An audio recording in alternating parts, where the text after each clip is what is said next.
I had a crew of like 38 people my first year. It's a lot. Yeah, and I brought them out, and like I remember like I told everyone like this is exactly how much you bring, blah blah blah blah blah blah blah, and then they tacked on resort fees, and like I remember a couple $1,000s had to come out of my own pocket. Oh my God. Hey everybody.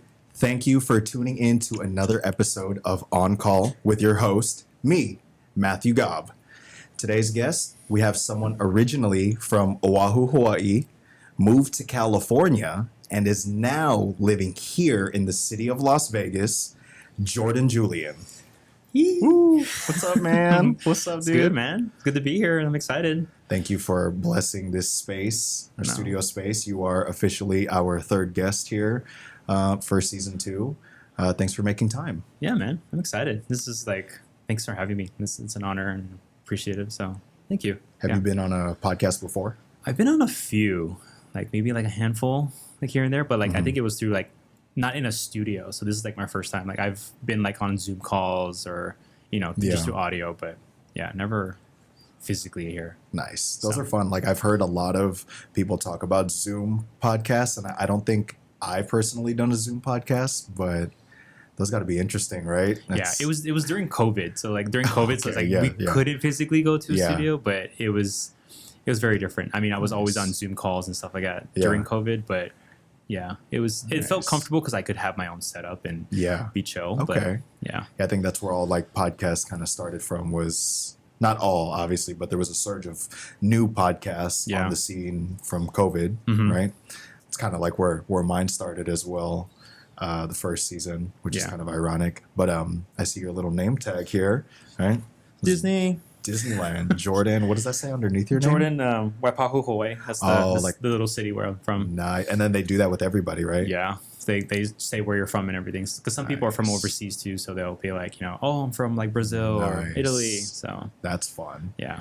Okay, so talk about Disneyland then. So Disneyland, was it 10 years? 10 years about? Okay, yeah. so you've 10 had years and I stopped during COVID basically. So. Wow. Okay. But yeah, it was a little bit. I think 2009. I got hired in at Disney.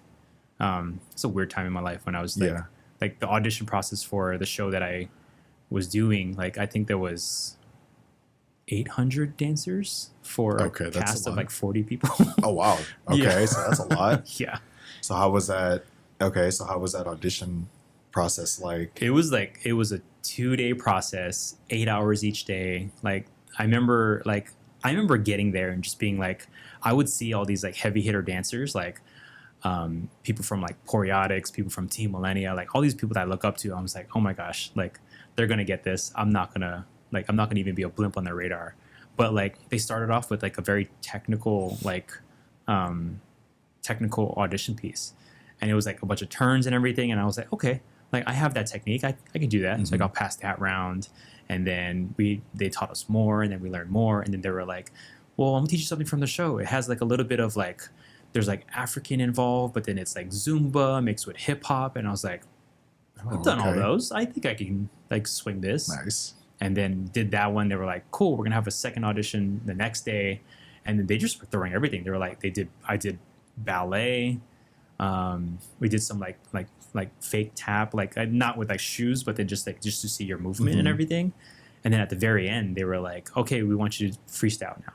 And so then I did like flips and all that stuff. And they were like, wait, you can flip, you can do hip hop. And I was just like, yeah, hip hop's my main style. Yeah. I trained in everything, but yeah. So that was an insane process. And then since then, Since then, through that Disneyland career, how many sets are you doing a day? Oh, it depends. Like the one show that the main show that I did, it was called Mickey and the Magical Map. It was on the Disneyland side of it, and we basically did 5 shows a day, and the show was open 7 days a week for the first year. So a lot of the times I was there 5-6 days a week, like just doing shows. But the show was like, it ran like 23 minutes. But it was a pretty good show and pretty like high intensity, high volume. So, yeah. Wow. Yeah. I did like 10, like I would say 10 flips a day. 10? Yeah, in one day, because like it was like one show I would do like 1 to 2 flips. Yeah. And pretty much come out, round off back tuck, and then like do a backhand. Like it was pretty Wow. For pretty 10 crazy. years. Or Or almost 6 years with that show with ran. that. Okay. Yeah, that show ran for 6 years. And how old were you back then at this time? '09. Oh my gosh, like 23, 24. Okay. Nice. Yeah, so I was young. Yeah. Yeah. Dang. And then, so timeline being, you're at Disneyland, you were working, and then when did you start to shift away from that? And when did that change for you? So when I was with Disney, I was kind of like, I was doing it full time, and then like I tried doing it part time, because I tried to be like, I figured, okay, I'm in with the Disney company, and I can kind of like do whatever. So my goal was to do like music videos, dance with artists, and be with like all the other like backup and everything, like through the Disney company. But just like I was never that look, and I guess my role as a performer within the resorts was like more important. So I kind of stuck with that. But I started transitioning out. It was basically because of COVID. When COVID basically happened, everything shut down and basically stopped dancing at Disney. And that kind of like took a turn of being like, cool, I can't perform, I can't do any of this stuff. So how do I shift? Where do we go from here? During that time, I think I made a decision in 2021 to move out to Vegas. I remember it was Thanksgiving of 2021, just being like, okay, I'm going to go to Vegas. And then I got, long story short, I got hit up from a friend that I work with at Disney. He was like, hey, I know this amazing choreographer. Like she does a New Year's Eve show out in Vegas. I think you'd be a perfect fit. And then I got in with Jamie Galato, with that show, and then been dancing with her ever since, and doing New Year's Eve every now and then doing certain gigs with her, and kind of slowly tiptoed my scene into the scene. Okay. Here. So in like 2021, I think 22 was my first year. Like it was like I did New Year's 2021 into 2022. Yeah. And then I literally, I basically was looking for a job, and I was driving back and forth between LA and Vegas to like go to interviews and everything. I got a job at Amazon. Yeah. Working in the warehouse. What my brother did too. Really? For a while. Yeah, he did the graveyard shifts. So I know how that, I know how that is. I did the 6 a.m. Yes, like 6 to 2? No, it was 6 to 5. Yeah, it was like 10, 11 hours. Yeah. Right? It was rough. Yeah. But I did that. I was basically full-time there, and then working out, going to auditions, trying to book the Vegas show, the Vegas dream. So. Right. Yeah. And I love that, because that's kind of like what we revolve the show around, is like Vegas entertainment industry, and like kind of the meat behind that, or like what's behind the curtains there. Yeah. And so tell me, from California then, Disney, all of that, and everything else that you did there, moving to Vegas, what were like some differences that you saw from being able to work in both industries now? What are some differences that you see? Differences? Yeah. For LA being like, I say like back in the time, it was literally the entertainment capital of the world. I didn't realize like California's big, especially growing up in Hawaii. It's like I could walk around the island in like 12 hours. It's kind of a small island, but small boy going into like LA, being like, wow, this is a huge space. Like I could like drive 2 hours, I can be in Big Bear. I could drive 2 hours south, I could be at the beach. There's so much landscape area, and just being like thinking that like the dance like space out there is like gotta be huge. Like no one's gonna know anyone, but dancing so long in the industry out there, like I've started off in the community dancing, like competitions and everything with a lot of the collegiate teams, and just seeing how all the platforms just crossed, and like the dance scene is small out there. Yeah, it's tiny, and like everyone knows everyone knows everyone's business, and it's great to connect like that, and just to like have that like kind of that family-esque like feel. And then coming out to Vegas, I was like, it's even tinier. Yeah. So it's just like Yep. really everyone knows everyone. And Yeah. like, you know, like I could say that like I've met you on a few occasions and I've danced in the show with you and Yeah. just like, you know, coming like to this aspect and this time frame, it's different. Yeah. It's Right. It's I guess it's a very different like performance base. I feel like out here it's more of like it's very Vegas-y show like showgirls like Yeah. kind of Yep. things like everything's about your look. Yeah, like what you think Vegas, Yeah. entertainment industry, like it's that like distinctively, and then there's all like the sub part, like other stuff as well. But like that in itself is always gonna like stick around, like Yeah. Vegas showgirl. That's what I've always thought industry. too, because like being in LA, it's like I was trained to be like I loved hip hop, but then my teacher was like, learn jazz, learn ballet, learn tap, do all these things so that you can be a versatile dancer. And a lot of people in LA like that I could double and I could do like anything. I could do partnering, I could do all that stuff. And then coming out here, it's like I was like, okay, I can do this out here. And then just being like, I remember being at a Magic Mike audition and just dancing and being like, okay, my body's not the greatest, but I know I have good talent. Like I can dance, I can partner, I have like technique, I can do some breaking.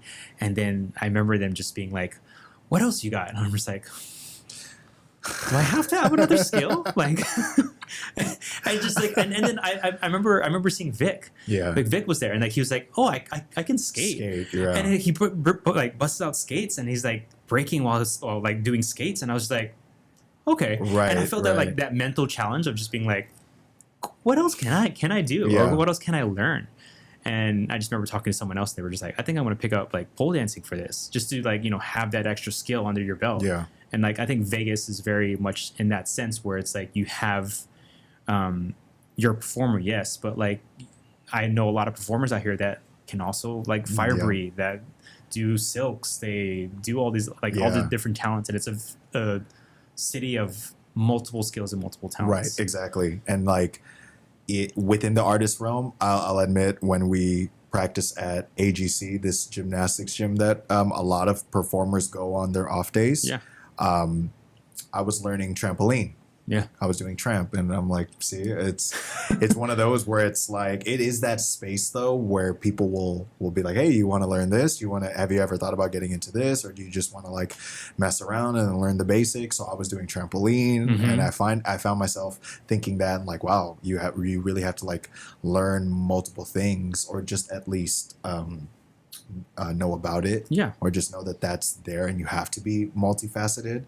And like even breaking like the artist realm a little bit more, and like for example like this with podcasts and videography, audio and lights, like those are some things that I was like venturing into, which also kind of contributes to like the bigger picture of like performances and all that. Like dancers were used to being like right there in the spotlight, right in front, and then everything that goes on behind too. Like in a point in time, I didn't register and think that was in my reality necessarily, but then you know, getting more experiences and getting acclimated to your environments, I'm like, no, these are very important, if not just as like, if not more important. Oh yeah. To account all these other elements for, and I would like love to learn about it. So again, making it multifaceted and like, but I guess all around that's a great tool to have. Just Oh yeah, you know, for because you like as a I remember for me, like when I went to performing arts college in California, that was the reason why I moved from Hawaii to California, was to pursue a performing arts like degree or to learn more about dancing.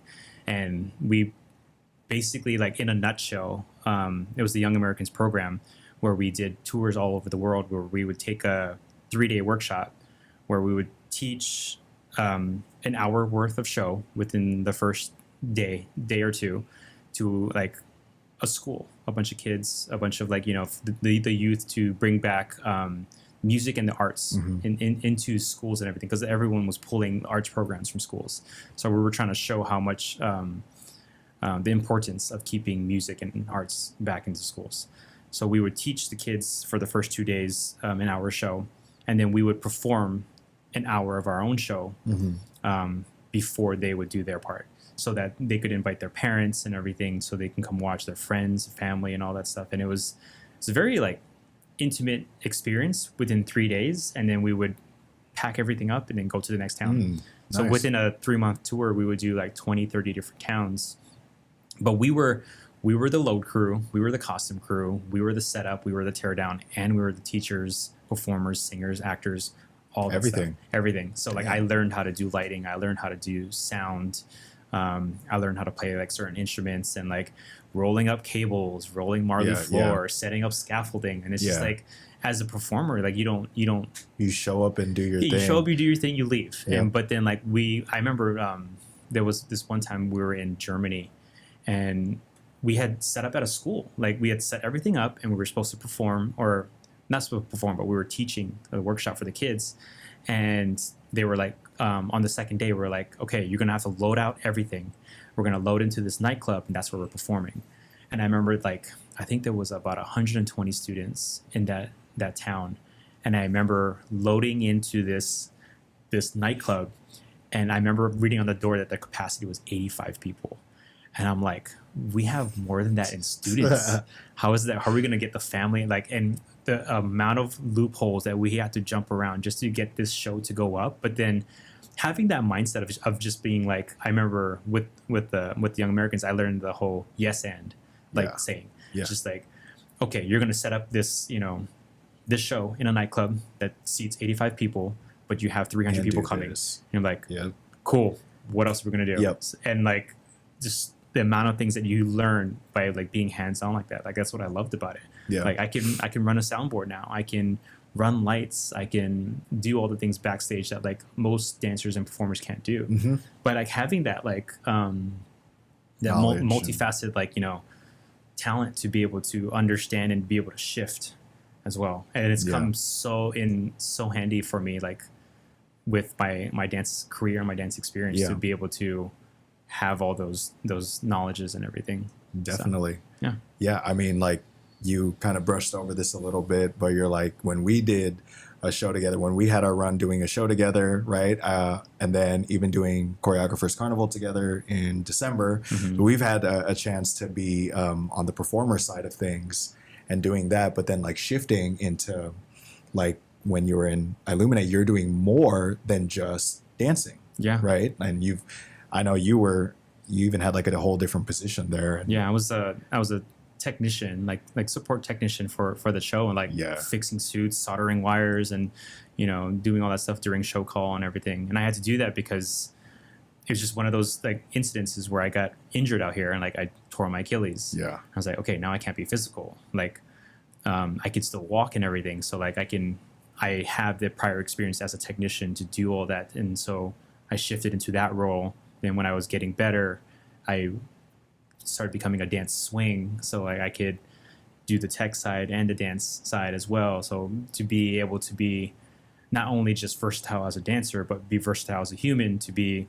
I can do front of house and I can do back of house as well. So, and I think as performers, we've all gone down like the injury rabbit hole. Like it's not if, it's like when, because we can prepare so much time and time again, eat the right things, and work out 6-7 days a week, and like still something will happen. And so it's about like finding ways when you physically cannot do your job or you physically cannot move, you got to find other ways into expediting that energy and not falling into like this like a depression hole or like getting sad and, feeling bad for yourself multiple days kind of thing. Cause I've also gone down that way as well, and, and I think it was post injury for me when I got back. That was like our very first show together.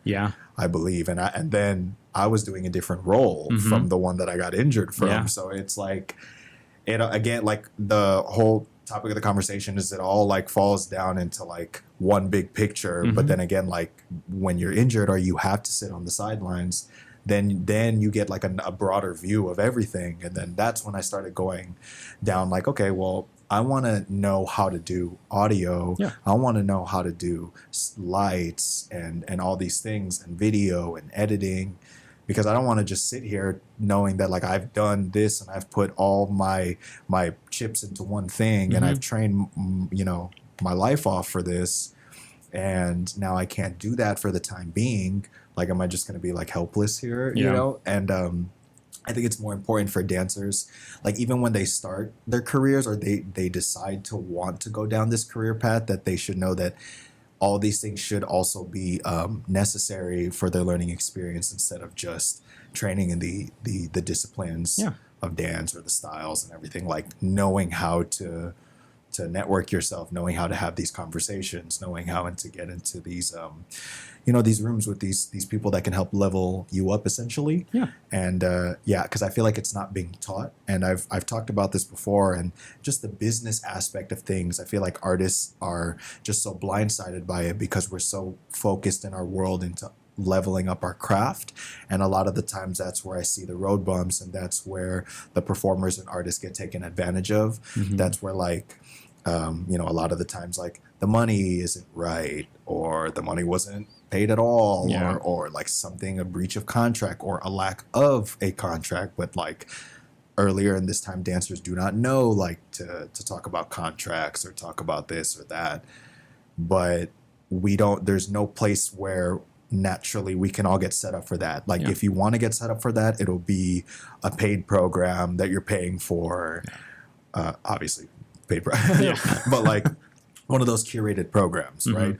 Or like your parents or somebody like a relative, they were in dance and they can like tell you this from their prior experience. But if you're somebody that just got into dance because they got inspired by the Jabberwockies, like you're learning off of like what the first generation of YouTube, like when it first came up, like that's all we can learn from. So there's not really like a heads up for that. But I feel now that with it being out there, being aware of that, maybe people can start utilizing one of the best tools that we have, which is our cell phone that has like internet access and all this stuff. Like some information you can still pull, it's free. Like you can Google these things and direct yourself in the right path. But whole point in being is it took an injury for me to start going down this path. Taking it seriously and like looking at things differently. At 28, and like if we can get that people to be aware, if they want to make that their career at when they first start, then that can change a lot. So that's what, like, I know for me, and when I was younger and I guess a little bit more like gullible, I wish somebody had told me the things that I understand now back then, so that I I could do it more properly, I guess, or just like have the knowledge to be able to set myself up to where I'm not stressed out. But with the knowledge that I have now, it's like I'm so grateful that it's like a double-edged sword. When I got injured, like everything I do is physical. Like I've had jobs in like construction, like production coordinating, assistance, event planning, and but like physical boots on the ground, kind of like stuff like that. And when I got injured, it just like took away that physical part. And I'm like, okay, what do I do now? And it's like I definitely went down like a really bad mental like rabbit hole with all my injury. But I remember coming out of it thinking like I had to tell myself that Jordan is not a dancer. Like for as much as I've done dance and as much as dance has been a part of my life, like I'm not a dancer. I'm Jordan. Like this is who I am as a person. I enjoy dancing, but there are other aspects and identities to who I am as a person. And like it really took a lot, because like, I had associated myself with the physical things that I could do. Because before I got injured, like I was going like 200 miles an hour. I was like dancing in 2 shows, auditioning for multiple shows. I was working full time at Amazon. I was training for a triathlon, working out 6 days a week at 5 a.m. Like I was like going hardcore and just doing all these things. And I'm not saying that like for people that do these things are like it's bad, but it's just like you really have to take it upon yourself to really like do those things, but at the same time know how to recover, but also know how to like balance it out. And knowing what, like what's your limits, where you can do, what you can push, what you like. And I'm will be the first one to be like, I have no limits. I will keep going. like I'm planning to do an ultra marathon next year. So Nice. it's like I'm like literally pushing my boundaries and limits at all times. But now being older and being more seasoned, I like to say that like I'm doing it smarter, and I'm doing things and making sure that like I'm not trying to be like social media famous, but I'm trying to do things to where it's like I leave a good blueprint for others to follow if they want to like, you know, Yeah. take on as well. So, Yeah. That's awesome. So speaking of being seasoned and experienced now, right? Now going from that side and all the way back to when you first started, say like in going to California, you said you started like in the community, right? In the competition community. Yeah. You found yourself in that first. What are some, or what is the team or teams that you got to train under and got to experience that Southern California community, right? Yeah. What were some of the teams that you're on? Just, like back in the day, it's like I've danced in so many teams. I started my own team. I was very like, I loved being a part of the community, like, because like I was being in Hawaii, like during that time we got so much things late. Like the songs that would pop off in California, it took 6 months to get to Hawaii, because like the internet wasn't as big as it is today. But I just remember seeing all these videos from like Boogie Zone, Breed, and Team Millennia, GRV, and like all these teams that I aspired to be and aspired to be on. Like I wanted like just like when I came out to California, like I auditioned for GRV, and I did these teams like Team Millennia, like Hall of Fame. Again, started my own team, Natural State, and we with the 8, right? Yeah. ST8. Yeah. I've heard of that team. So like I know we keep like we will say the dance world is small and all this, but like we talked about it before, where we would meet at these moments back in time, but we like didn't know until we made this connection now. But that's what I was just thinking. I'm like, I've seen that name on flyers, probably competing at these same competitions as you. Yeah, it was crazy because I started it originally. Where Natural State came from was me and my friends in college. We were all from different cities, states, all over the world. We had someone from England, we had someone from Nebraska, we had someone from Seattle, I was from Hawaii, and like we brought together all the like, and it was supposed to be like the natural 8 people, and like we wanted to get a bunch of people from all over into this one crew, and we just created things from there. Nice. So, and a lot of my friends didn't take on with it as much as I did, but then being in California, I was like, okay, I started in I think in 2008 was like I started with a small team, just started doing a bunch of random performances here and there, and then we started getting invited to like Maxed Out, Urban Street Jam. What, by personal curiosity, when did you go to Maxed Out? Yeah, I went to Maxed Out. What year? I want to say 2009. Okay. Yeah. I think my year was 2012 and 2014. Yeah, 2000. Right. I think 2012 is 2012, 2013 is when I stopped dancing with Natural State. Got it. And I started wanting to pursue my career in dancing. So like I got an agent. That's when like I like taking my job at Disney a little more seriously. Okay, that's when it. Yeah, it kind of like solidified a little more. But yeah, just doing all those teams and everything. And I think my first year when we did HHI was 2010. Yeah. With that team. Nice. And again, it's one of those things I wish I had the knowledge I have now to go back then. Because like when I was part of that team, I didn't know about registrations. I didn't know about. I remember coming out to Vegas and being like, "Oh yeah, like we have to pay for a room. We have to pay for registration for this, pay registration for that." I didn't realize that there was resort fees. I didn't like just like the little things that you weren't trained in, and so like knowing that back then, like because I didn't like I couldn't ask my dancers to like pay that, so I was just like, it's like cool, lesson learned, like you know, but yeah, just crazy process. Yeah, and so like speaking of the competition scene at this moment, 2008 to like maybe 12. ish, Yeah. right? This I feel like the state, no pun intended. I feel like the state of competition seen now and the events Mm-hmm. that transpire now is such a shift from when we were competing. Oh yeah. I personally feel like, and this is just coming from competing in that era, Mm-hmm. 8 to 10 years ago, and being a judge for Prelude 2 years ago, and seeing the shift there.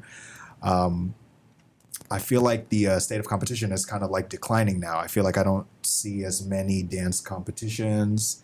And then when there is dance competitions, at least me speaking for Vegas, there's not as many Vegas representation when they compete. I Mm-hmm. remember when I was judging for Prelude 2022, there wasn't a lot of Vegas locals that were in the competition part. They're only exhibition. Yeah. And for me, I would just like to like get a better understanding of like where is the thought of competition, like how we saw it before, and it was like competition but in a healthy way, right? Yeah. It's like I'm a part of this team, this is what I rep, I'm proud of that, and this is their side. Like usually we go head to head in the Vegas competition scene.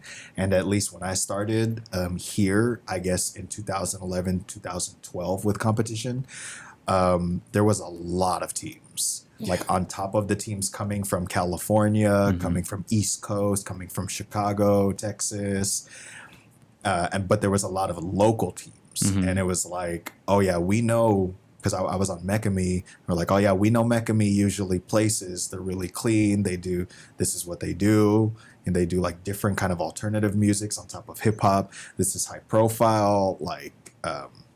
They do this. They usually place. They get one, so we're always head to head. But it's like a friendly, healthy competition. Yeah. Now I feel like it's shifted so much to where it's like let's all collaborate. Let's all and this is just observation. There's no critique, no nothing. But it's like let's collab here. Let's make this small group here with this cast of people, because we've never seen that kind of lineup before. Yeah.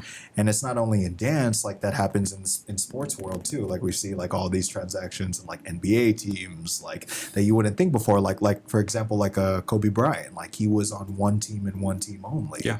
If you don't count like him being traded from Boston to LA with the pick, but like he was on one team and one team only, and that was admirable. That was the thing. But anyway, shifting back into dance, is like now there isn't really the sense of competition anymore. It's all like, well, we're showcasing. Yeah. Well, we're showcasing this new group that it has like these directors in, and they made their own little group. And then you're like, okay, so then there's not really as much competition. Yeah. Now it's all just collaborated effort, which again it's not a critique, it's just an observation that I see. But they had to merge the divisions. There was no junior, no adult division. There was just one division. Yeah. So these kids are competing with these adults, vice versa. And I noticed that shift. And I don't know, what is your opinion? What's your observation? I guess my opinion, my observation. I remember back in the day when I used to compete in everything. There was always these main competitions that people would go to in California. It was always like Vibe,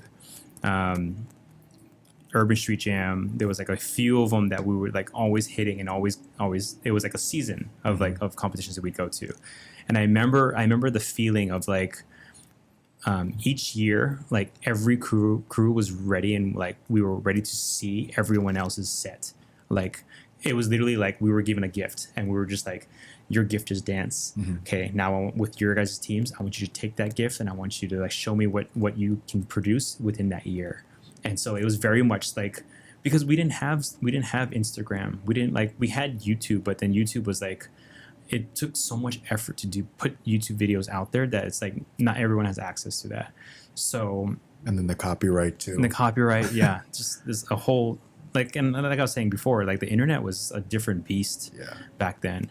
So we would literally like get to competitions, and like there would be this one dance move. Like we felt like within our experiences, within our little communities in California, being like Anaheim, LA, Irvine, the Bay. like all these other places, we felt like I don't know what it was. There was this connection that we knew that there was this one dance move, and we tried incorporating it into all of our sets. Yeah. So when like the Cat Daddy was thing, let's say through music inspiration, like we saw Cat Daddy come out, and we were like, oh, this is fun. Like, how can we take that and like make it more fun and do crazier things? Yeah. So when we get to competition and we would see it, like everyone would do the Cat Daddy, but it would be their interpretation. Like you would see someone like get up on one leg, someone would do a handstand and try to do the Cat Daddy, and it was just like mind blowing. And it's like we were so like that support for each other, just being like, oh, that's dope. I would have never thought of that. But then after the competitions, like we all would huddle and be like, yo, I like that. That's super cool. And like we became bonded friends through all these experiences. And I remember like Kaba used to do this. They used to have these things called mixers. And they would basically, they were friends with like a promoter, like a club promoter. And we would, all the teams would literally, they would send out an invite to all the directors, and like all the directors would be like, hey, bring your team out. We're just gonna like hang out, dance, and like, you know, freestyle with each other. And so it was very community based. And we all like, I like to say it was like, the way I see it is like when you battle someone in a competition, you like that b-boy mindset, like you come up and be like, I'm gonna like tear you down. Like we're gonna break dance. We're gonna like, you know, we're gonna battle. But then at the end of it, like, you know, after when it's all said and done, you clap, you shake hands. It's like, you know, yo, that was dope. I like that. That's super cool. But that's like the build-up section of it. So within our dance community, we came to compete. We came to be like, no, I want to show you that I'm the best. I'm going to put out this dope set, and I want everyone to know it. But then at the end of the day, we all came together and we were like, you know what? That was sick. I like that. And then so you had your tear down, your competition. And then at the end of the day, we found out who the winner was. But we all respected that. Yeah. And we all congratulated each other for that. And you're just like, you know, that's super cool. So, yeah, I think that's what's missing nowadays. It's like, you know, we're so focused on the competition and being like, no, I'm better than you. I'm like, I'm going to show you what I got, and you show it, and then you stick with your own with your own crew. You know what I mean? It's very like internalized pockets, and you see it. It's like, oh, you're from this place, you're from that place, you're from this place. You dance with those people. Whereas like back then, it was just like, you know, oh, you dance with those people. Like I aspire to be like you. And people on that team were just like, great, come on, do it. Like I want to see you where I'm at. I want to be booted off of first place by you. And because I remember seeing like Choreo Cookies, Team Millennia, like GRV, all these two teams were at the top. And like, but then I remember being a part of these other crews at the bottom and aspiring to be like one of these people. And those people were like, you know, like, you can do it. Come on. Like, you know, I would go to like open rehearsals. We would go and watch friends and family nights. Like that was the thing back in our day when we, right before competition, everyone would have a friends and family night. And it correlated to dates where like people were having their rehearsals, and we would switch them up depending if like we could all make it or not. But we would all come, and we would like as a community, we would judge their sets and give them critiques. But then like it was all open, and it was all friendly. It wasn't like, oh, that sucked. And it's like, no, it's like, yo, I love what you did there. Like, you know, you guys could be a little cleaner and like, you know, fine tune some things. But that was awesome.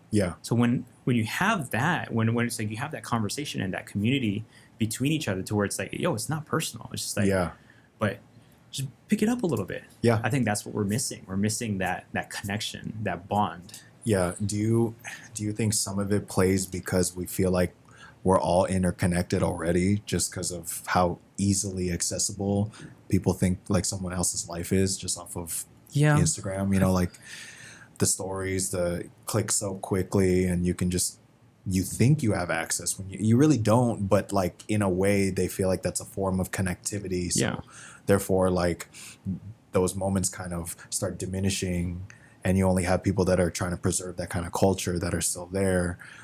Even just like regular daily conversations, people feel like they don't need to have like an actual talk, because they're like, oh, I kind of know what you were doing. Weren't you just in here last week? Weren't you just in New York? Oh yeah, I saw you with the corn dog and, you know, Big Apple, all that. It's like, then you don't have a conversation anymore. Then you don't have a catch up. You don't have, and there's still like a human to human connection that needs to be like fed, opposed to just that, you know, like thinking we have the access, and it's like, okay, well, I don't really have to talk to you anymore. Yeah, and that's what sucks about social media. It's like you have this great tool that connects everyone in the world, but we're the least connected Yeah.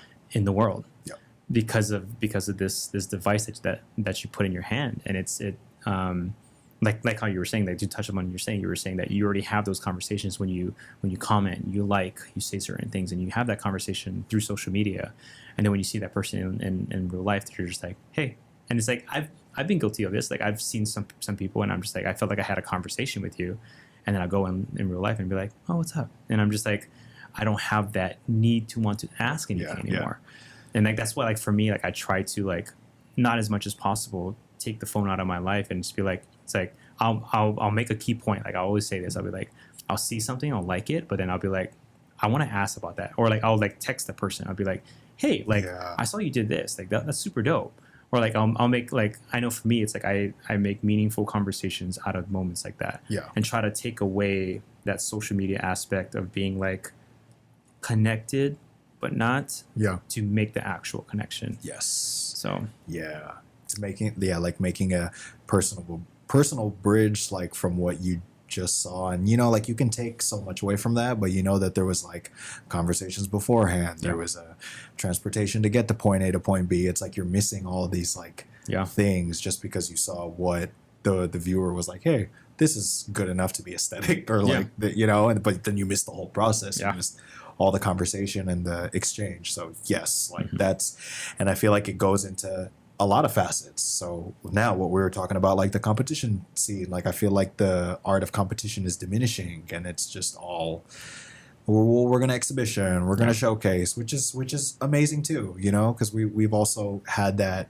growing up. But like coming up in the competition scene in those years back then, like it's kind of gone now. And I mean, I could talk about that all day, but it's just now like a collaborative effort. And and I'm just like one more nail in the not nail in the coffin, but like I remember one time growing up coming out to LA and being able to dance around, like I'm not going to name names because I don't want to bash anyone, but then I went into a class with all the people that I looked up to, people that were on YouTube, people that were part of these teams, people that were directors, and I remember just being in the class and being like, oh my god, like I'm gonna like fail, like these guys are so good. But then I remember specifically getting the choreography and seeing these people struggle, and just being like, like I'm just as good of a dancer, if not any better, but then having that connection, like getting away from that social media thing again, being like, you see everyone performing on that platform on Instagram, and you're like, oh, I can never be that good. But then when you get into the actual room with a person, and just like, we all have bad days. I've had bad days, but to also show you that it's like, to aspire to be like that, to be to that level, but then also show that like, okay, cool, maybe I need to try a little bit more so I can surpass that.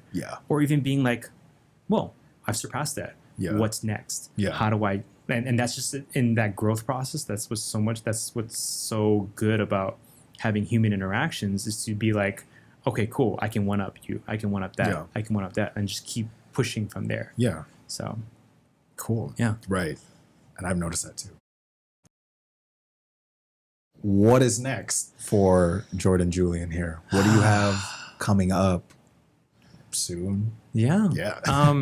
My life has shifted dramatically since I've gotten injured, but I still want to keep dancing my life, and dancing will always, I used to say that dance was like my the girlfriend that I can't let go kind of thing. It's like, it's been toxic at one point, and it's been great at other points, but like I've been able to cultivate the relationship to where it's like where I know that dance is going to be my best friend, and I always treat it as my lover, my wife, like all that kind of stuff, but it's my best friend. I understand what it does for me, and I know where I need to keep it in my life without any expectations. So still keeping on with dancing.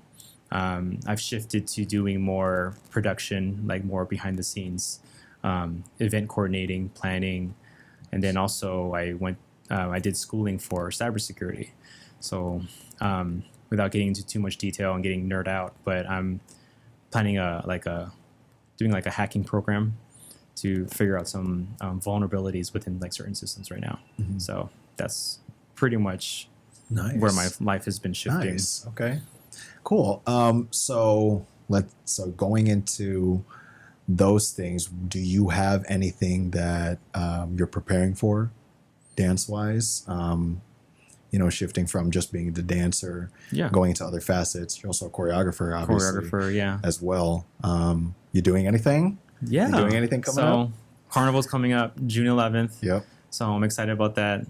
It's my first carnival, me putting together my own piece. Your first project. Yeah. You've obviously been in. I've danced in carnival with so many other people and stuff like that, but I've just never felt that like my choreography was ever good enough to put out there. And so like I was just like, why doubt yourself and why place limitations on yourself when you don't need to? So I was like, okay, let me just apply for it. Nice. Got in with it. So I'm like, okay, let's go for it. Nice. So I have a piece that I'm putting together and I'm pretty stoked about it. I still get chills like listening to the song. Yeah. And that's when it's like when you can listen to the song 1,000 times in a week and still be like, this is good. That's how you know that you picked the right one for. Nice. So June 11th, Choreographers Carnival here in Las Vegas. Yep. Area 15.